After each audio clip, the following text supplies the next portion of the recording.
Bienvenue à tous dans la deuxième vidéo qui concerne l'ostéogenèse. Dans cette vidéo particulièrement, on va se concentrer sur le processus d'ostéogenèse de manière plus détaillée, c'est-à-dire l'ostéogenèse, qu'elle soit endochondrale ou endomembraneuse, dans les moindres détails. Donc l'ossification, déjà ce qu'il faut bien avoir en tête, c'est le fait qu'elle se fasse différemment selon les types d'os dans lesquels elle va avoir lieu. Il y aura une ossification dite endochondrale au niveau des os du squelette appendiculaire, membres et colonne vertébrale comme on le voit bien sur le schéma. Pour l'ossification endomembranaire, elle aura lieu au niveau des os plats, au niveau du crâne par exemple, de la scapula, des os coxaux.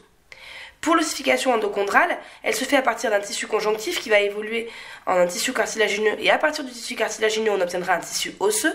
Au niveau endomembranaire, le tissu conjonctif passe directement à l'état de tissu osseux. Ce tissu osseux, dans un premier temps, il est obtenu par le biais d'une ossification primaire sous la forme non lamellaire ou réticulaire, donc mal organisée, et puis il va s'organiser au fur et à mesure de la croissance, du développement de l'enfant, et on va obtenir comme ça un tissu qui va être lamellaire, organisé pour l'ossification de type endochondral avec une partie compacte à la périphérie, donc organisée avec des systèmes de Havertz, et en intérieur, en profondeur, un tissu osseux spongieux. On va avoir au niveau de l'ossification endomembranaire une ossification d'abord primaire qui va mener plutôt à la formation d'un tissu osseux non lamellaire ou réticulaire, et ensuite on obtiendra par la suite un tissu osseux lamellaire, qui va être organisé avec une couche compacte là aussi en périphérie et un tissu plus spongieux en profondeur qu'on va appeler la diploée. La croissance des os, elle se fait de deux manières différentes. En périphérie, grâce au périoste, on va avoir une croissance en épaisseur de l'os. La croissance en longueur de l'os, elle se fait grâce au cartilage de conjugaison, cartilage de croissance qu'on retrouve au niveau de la métaphyse de l'os. Ce cartilage, il a une taille qui va être constante tout au cours de la croissance. Donc il est temps de commencer à détailler ces deux types d'ossification. L'ossification endochondrale, pour commencer, on va parler d'abord de sa phase primaire. La phase primaire de l'ossification endochondrale, donc la production d'un tissu qui va être osseux, réticulaire ou non lamellaire, ça commence à la 7e semaine de développement de l'embryon. Tout commence avec un tissu, une matrice qui va être mésenchymateuse. Donc ce tissu mésenchymateux va se différencier au fur et à mesure donc, de l'évolution de l'embryon. On va obtenir ainsi une maquette cartilagineuse, donc du cartilage, avec pour ce cartilage, eh bien, des chondroblastes qui vont le constituer. Ce sont donc des cellules du type de tissu cartilagineux. Ces cellules, que sont les chondroblastes, vont se différencier en chondrocytes lorsqu'ils vont s'enfermer dans tous les produits de synthèse qu'ils vont générer. Ces chondrocytes, eh bien, ils vont petit à petit s'hypertrophier. Ils vont donc augmenter leur volume, arrêter de proliférer et relarguer différentes substances, par exemple des phosphatases alcalines, du collagène 10. Ils vont finir par rentrer en apoptose. On obtient donc un cartilage dit calcifié. En même temps, eh bien, à la périphérie de notre maquette cartilagineuse, un périchondre va se mettre en place. Le périchondre, c'est encore un tissu qui est constitué de cellules mésenchymateuses. Et ce périchondre, il va rapidement se différencier en périoste. Cette transdifférenciation, puisqu'elle se fait directement depuis des cellules mésenchymateuses vers des cellules de type osseuse, eh bien, elle va être à l'origine de ce qu'on appelle une ossification endomembranaire. Que va-t-il se passer ensuite? Eh bien, une fois que notre matrice cartilagineuse elle est bien constituée, on va avoir des chondroclastes qui vont arriver au niveau de notre tissu. Ces chondroclastes vont perforer la virole osseuse et éliminer petit à petit les chondrocytes qui sont sur leur chemin.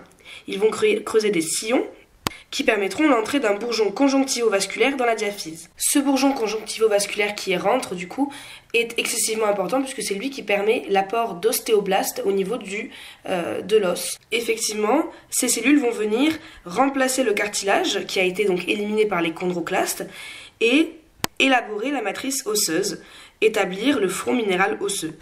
Cette ossification réalisée par donc ces ostéoblastes, elle a lieu tout d'abord au niveau de ce qu'on va appeler les points d'ossification primaire, c'est-à-dire d'abord au niveau de la diaphyse. Si on zoome justement sur cette ossification qui a lieu, on va voir à la fois qu'il va y avoir une sorte de chasse ostéoclastique qui va avoir lieu, en même temps qu'une fuite des chondrocytes. Notre vaisseau qui provient du bourgeon conjonctivovasculaire qui grandit à l'intérieur de cette cavité médulaire. Il grandit sous l'effet d'un facteur de croissance qui est le VEGF. Et donc au fur et à mesure qu'il grandit dans la cavité médulaire, il apporte toujours plus de nouvelles cellules ostéoblastiques. Des ostéoclastes et des chondroclastes creusent au fur et à mesure au niveau de cette cavité médulaire pour permettre l'avancée du vaisseau. Elles creusent donc vers les extrémités de l'os et donc elles vont grignoter petit à petit sur le tissu cartilagineux hypertrophié qu'on avait. Donc elles vont grignoter petit à petit les chondrocytes hypertrophiés. C'est ça ce qu'on appelle la chasse ostéoclastique. C'est le fait que nos ostéoclastes, ils font progresser le front d'ossification en creusant vers les épiphyses et en détruisant les chondrocytes hypertrophiés. Mais en même temps, tous les chondrocytes ne vont pas être dévorés de la sorte. Et certains chondrocytes qui restent prolifératifs et qui ne sont pas encore au stade hypertrophié, sous l'influence d'une hormone qui est l'IHH, ils vont continuer de proliférer pour générer ce qu'on appelle la fuite des chondrocytes. En même temps qu'avance notre cavité médulaire du fait de la chasse ostéoclastique, les chondrocytes restent pour certains prolifératifs et donc continuent d'avancer eux aussi vers l'extrémité de l'os. C'est ce qu'on appelle, comme je l'ai dit, la fuite des chondrocytes. De ce fait, eh bien, on va avoir un équilibre entre formation de cartilage et destruction de cartilage, ce qui fait qu'on va avoir toujours une longueur de ce cartilage qui est constante, et donc un tissu ostéoïde va être formé grâce aux ostéoblastes qui arrivent par le vaisseau de la cavité médulaire. Des épiphyses, eh bien, d'autres vaisseaux vont pouvoir rentrer pour permettre le même type d'ossification. L'ossification secondaire, elle se fait en fait de deux manières différentes. Si on est au centre ou en profondeur de l'os, ossification, on l'a dit, spongieuse, on va avoir un os qui va être compact au niveau cortical. À ce niveau-là, les canaux de Havers sont importants et les systèmes de Havers qui en découlent, ils sont produits grâce à l'accumulation concentrique de couches de cellules ostéoblastiques. Donc les ostéoblastes vont s'accumuler en cercle autour du canal. Ces systèmes de Havers, ils vont communiquer les uns avec les autres par des canaux qui sont horizontaux au lieu d'être verticaux. Ce sont des canaux de Volkmann. Et puis pour l'intérieur, la profondeur du tissu osseux, il va être de type spongieux. Donc là, on n'aura pas ces systèmes de Havers, mais pour autant, on aura des ostéoblastes qui vont produire une matrice osseuse. La formation de l'os se fait de manière à ce que les forces, les pressions qui s'exercent sur l'os soient le mieux acceptées, tolérées par l'os. Pour ce qui concerne maintenant l'ossification endomembraneuse ou endomembranaire, alors celle-ci, elle démarre en fait à la 9e semaine de développement embryonnaire. Il s'agit pour rappel de la création de l'os à partir de tissus conjonctifs qui concernent les os plats et les os courts. Pour l'ossification primaire, elle se fait simplement avec la production donc, de cellules que sont les ostéoblastes à partir de cellules mésenchymateuses. Effectivement, on va retrouver plusieurs points d'ossification dans cet os qui va grandir. Et puis l'ossification secondaire, ce sera au niveau de l'os une organisation plus fine avec en périphérie un os plutôt compact comme on le voit sur cette coupe transversale et à l'intérieur une diploïde, donc un os qui va être beaucoup plus spongieux. Alors pour ce qui concerne l'ossification primaire, c'est celle qu'on va vraiment détailler encore une fois et on va faire un petit zoom. Donc ce qui se passe, c'est que là encore, comme dans le cadre de l'ossification endochondrale, on commence par un tissu mésenchymateux. Donc là, on a représenté 3 régions un petit peu de cet os. Ces 3 régions de l'os qui sont entièrement mésenchymateuses, elles vont évoluer pour qu'on obtienne petit à petit en fait, des cellules que sont des ostéoblastes qui vont venir se proliférer dans les 3 petites régions.